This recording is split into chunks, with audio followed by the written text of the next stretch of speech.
coaching करदा दुनो जून बलमा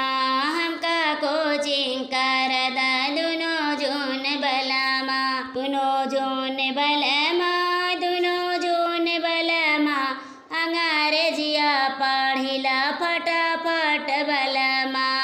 अंग्रेजिया पढ़िला फटाफट बलमा ससुरुलाए टीका मोरे मनहि न भावे ससुरुलाए टीका मोरे मनहि न भावे हमें भावे नाथिया नगदार बलमा हमका भावे नथिया नगदार बलमा हमका कोचिंग करदा दुनो जून बलमा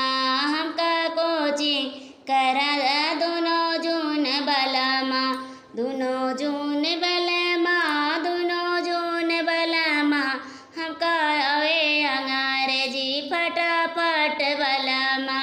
हमके आवे अंग्रेजी फटाफट बलमा जठौलाए झुमक मोरे मनहि न भावे जठौलाए झुमक मोरे मनहु न भावे हमका भावे सिकड़ी नगदार बलमा हमका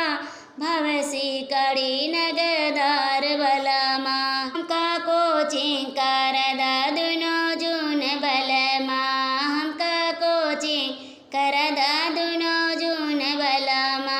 दुनो जून बलमा दुनो जून बलमा अंग्रेजिया पढ़िला फटाफट बलमा अंग्रेजिया पढ़िला फटाफट बलमा लाए कंगन मोरे मनहि न भावे रजा लाए कंगन मोरे